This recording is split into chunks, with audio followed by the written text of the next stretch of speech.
तो माहौल बहुत गर्म है। पाकिस्तान भारत से युद्ध करना चाहता है, लेकिन पाकिस्तान के सारे मीमर गायब हो चुके हैं फिलहाल, क्योंकि वो जानते हैं कि पाकिस्तान की औकात नहीं है युद्ध लड़ने की। मतलब पाकिस्तान युद्ध, वो भी भारत से, रियली हंसी नहीं रुकती। क्योंकि युद्ध लड़ने के लिए मेरी जान क्या क्या चाहिए?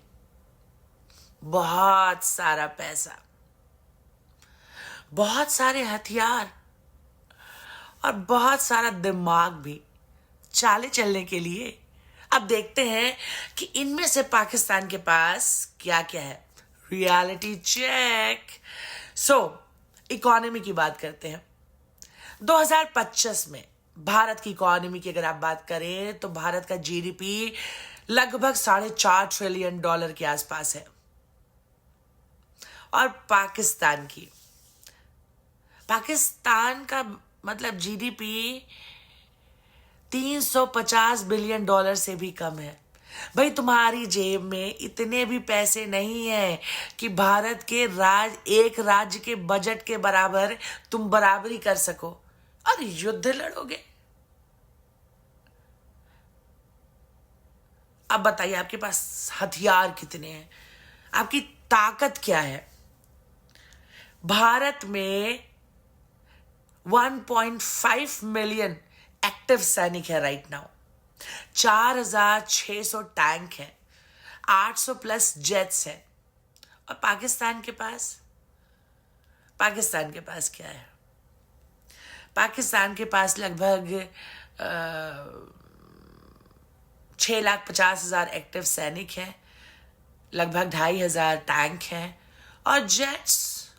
ये तो चाइना से उधार मांगेंगे। जेट्स की चिंता नहीं है पाकिस्तान को, चाइना यार है ना इनका, तो ये जेट्स चाइना वालों से उधार मांगेंगे भारत से युद्ध करने के लिए। भारत एक मिलिट्री पावर देश है, लेकिन भारत बहुत डर रहा है क्योंकि पाकिस्तान के पास न्यूक्लियर पावर है, लेकिन वो तो धमकी देने के लिए है, क्योंकि उसे इस्तेमाल करने के लिए तो हिम्मत चाहिए। भारत एक मिलिट्री पावर देश है। भारत के पास है अग्नि 5, जो 5,000 किलोमीटर से दागेगा, धाए धाए धाए, और पाकिस्तान होगा धुआं धुआं धुआं। तुम्हारी मिसाइल लाहौर से कराची पहुंच जाए, बहुत बड़ी बात है। इनका इतिहास उठाकर देखो। 1947 में बंटवारा हुआ, 1965 में भारत में अटैक किया, सोचा कश्मीर छीन लेंगे,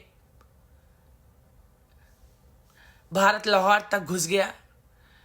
1971 में सोचे कि फिर से भारत पर चढ़ाई करेंगे, पाकिस्तान के 2 टुकड़े हो गए, बांग्लादेश बन गए। 93,000 सैनिकों ने इनके सरेंडर किया। 1999 में कारगिल में सोचा चुपके से कब्जा करेंगे, हमने टाइगर हिल में चढ़ाई कर दी। इतिहास उठाकर देखो ना दम न खम, बातें करते हम।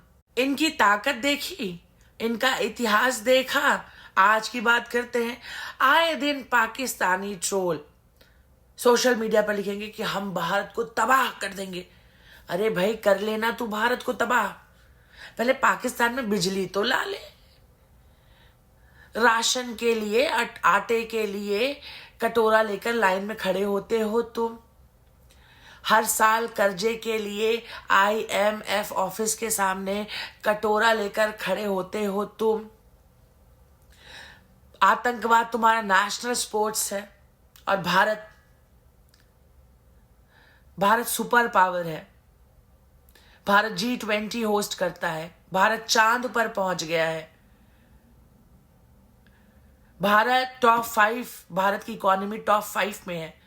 और साले तुम कर्जे में डूबे हुए हो। क्या युद्ध लड़ने के लिए भी भीख मांगोगे IMF से कि चाइना से? तुम्हारा बाप चाइना तुमको उधार देगा जेट्स के साथ साथ कि ले पैसे ले, छाप रहे हैं हम तुम्हारे लिए, तुम जाओ आतंकवादियों को पालो और इंडिया को उड़ा दो। ऐसा धुआं करेगा ना मोदी। देखो भैया, ये युद्ध नहीं है, ये पाकिस्तान के लिए पाकिस्तान के अंत का आगाज है। पाकिस्तान के पास न पैसा है न पावर है, अब बुद्धि तो है ही नहीं। जिसके पास बुद्धि होती है वो अपनी कब्र खुद नहीं खोदता है।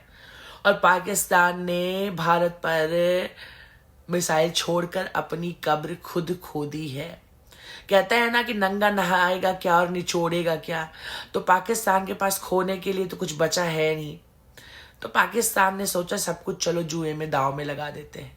लेकिन भारत के पास खोने के लिए बहुत कुछ है, बहुत कुछ। उसके बाद भी मोदी ने इतनी हिम्मत दिखाई है सिर्फ और सिर्फ हमारे देश की नारियों के सम्मान के लिए, उनके सुहाग के सम्मान के लिए। मोदी को पता है ये मोदी का ये आखिरी टर्म है, उनकी राजनीतिक जिंदगी खत्म होने वाली है। उसके बाद भी उन्होंने इतना बड़ा स्टेप लेकर साबित किया है कि उनके लिए ये देश, इस देश का मान सम्मान सर्वोपरि है। तो मैं जाते जाते कहना चाहूंगी कि अगर मेरे वीडियो को लाइक नहीं किया है तो इसे लाइक कर ले, मेरे चैनल को सब्सक्राइब कर ले, और वो जो घंटी बनी हुई है ना उसको भी प्रेस कर दे, क्योंकि जब भी मेरा वीडियो आएगा तो आपको नोटिफिकेशन आएगा।